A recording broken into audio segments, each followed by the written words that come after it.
بسم اللہ الرحمن الرحیم۔ السلام علیکم، آپ دیکھ رہے ہیں الف نیوز اور میں ہوں آپ کے ساتھ ماجد علی۔ شامل کرتے ہیں پاکستان اور دنیا بھر سے بریکنگ نیوز ہیڈ لائنز۔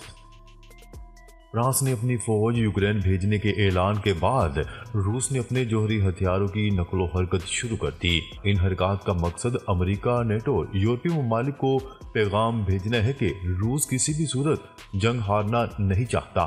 عالمی خبرسا ادارے کی رپورٹ کے مطابق روسی ایوان صدر کرملن کے ترجمان دمتری پیسکوف نے کہا کہ اگر مغربی افواج یوکرین بھیجی جاتی ہیں تو نیٹو اور روسی فیڈریشن کے درمیان براہ راست فوجی تصادم ناگزیر ہو جائے گا۔ خبر کے اگلے حصے میں بات کرتے ہیں۔ فلسطینی مجاہدین نے غزہ کو اسرائیلی فوجیوں کے قبرستان میں تبدیل کر دیا۔ فلسطینی مزاحمت کے ایک کمانڈر نے شہر غزہ میں فلسطینی فوج کے ساتھ جنگ میں مزاحمت کے مجاہدین کی برتری اور بالادستی کا ذکر کرتے ہوئے کہا ہے کہ غزہ شہر کا الزیتون علاقہ اسرائیل کے مرکبہ ٹینکوں کے قبرستان میں تبدیل ہو گیا۔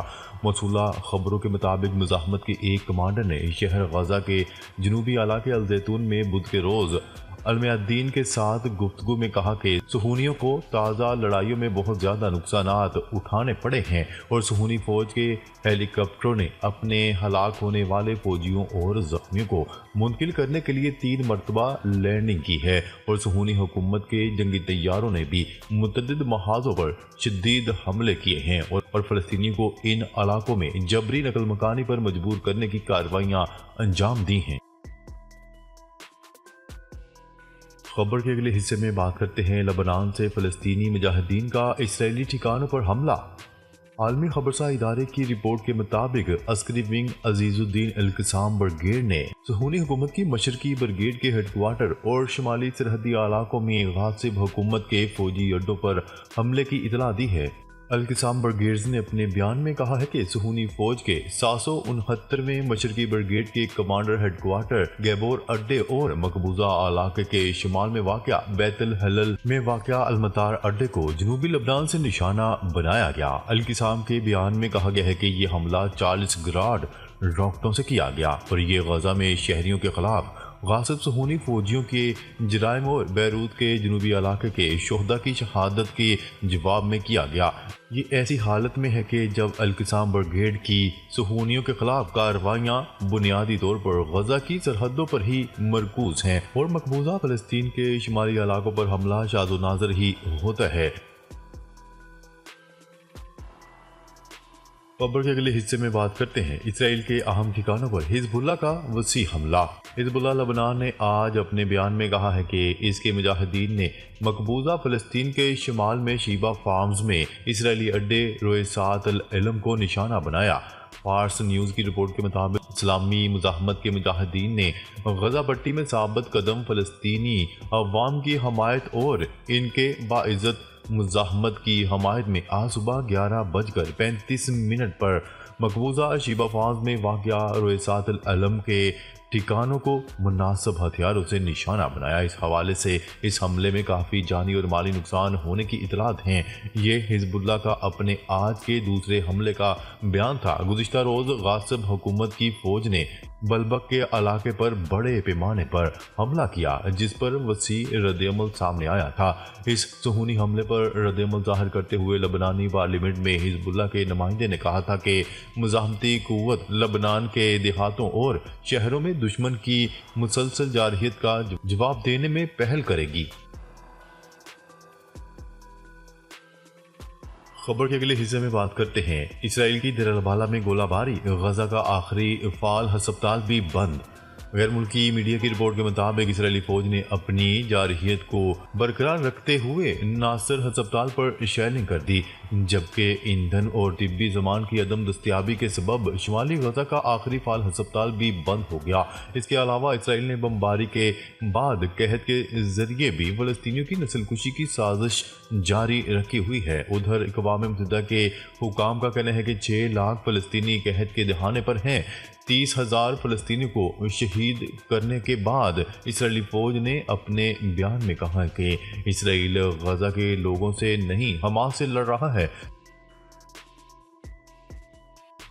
خبر کے اگلے حصے میں بات کرتے ہیں فلسطینی مزاحمتی تنظیم حماس کے رہنما اسماعیل ہانیہ نے کہا ہے کہ اسرائیل سے بات چیت میں نرمی کے ساتھ جنگ کے لیے بھی پوری طرح تیار ہیں۔ ایک بیان میں اسماعیل ہانیہ کا کہنا تھا کہ اسرائیل سے بات چیت میں نرمی صرف فلسطینیوں کی جانوں کی خاطر ہے، حماس فلسطینیوں کے دفاع کے لیے بھی پوری طرح تیار ہے۔ اسماعیل ہانیہ کا کہنا تھا کہ فلسطین دنیا اور پڑوسی ممالک کی ذمہ داری ہے کہ وہ شمالی غزہ میں قحط کی اسرائیلی سازش روکیں۔ انہوں نے اپیل کی ہے کہ مغربی کنارے بیت المقدس کے فلسطینی یکم رمضان کو مسجد اقصیٰ کی طرف مارچ کریں۔ ان کا کہنا تھا کہ اسرائیل کی جانب سے مسجد اقصیٰ کا محاصرہ غزہ کے محاصرے کی طرح ناقابل قبول ہے۔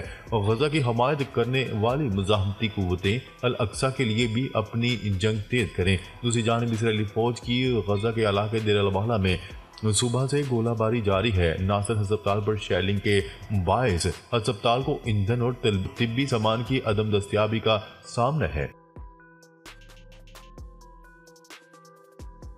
خبر کے اگلے حصے میں بات کرتے ہیں چین نے پاکستان کا $2 ارب کا قرض رول اوور کر دیا۔ ذرائع وزارت خزانہ کے مطابق چین سے $2 ارب 7.1% شرح سود پر ادھار لیے ہوئے ہیں۔ پاکستان کو یہ رقم مارچ کے آخری ہفتے میں واپس کرنا تھی۔ ذرائع کا کہنا ہے کہ پاکستان نے گزشتہ سال رول اوور پر لیے قرض پر سود کی مد میں 26.6 ارب روپے ادا کیے۔ پاکستان نے یہ قرض چین، سعودی عرب اور متحدہ عرب امارات سے لے رکھا ہے۔ خبر کے اگلے حصے میں بات کرتے ہیں تحریک انصاف نے IMF کو خط لکھ دیا۔ خط کے ذریعے قومی اور صوبائی اسمبلیوں کی 30% نشستوں کے آڈٹ کی اپیل کی گئی۔ تحریک انصاف نے IMF کو خط میں مزید لکھا کہ آڈٹ 2 ہفتوں میں کروایا جائے۔ PTI رہنما عمر ایوب کا کہنا تھا کہ PDM2 حکومت پیسوں کا صحیح استعمال نہیں کر سکتی۔ شاہ خرچیاں حکومت کرے تو خمیازہ عوام کیوں بھگتیں۔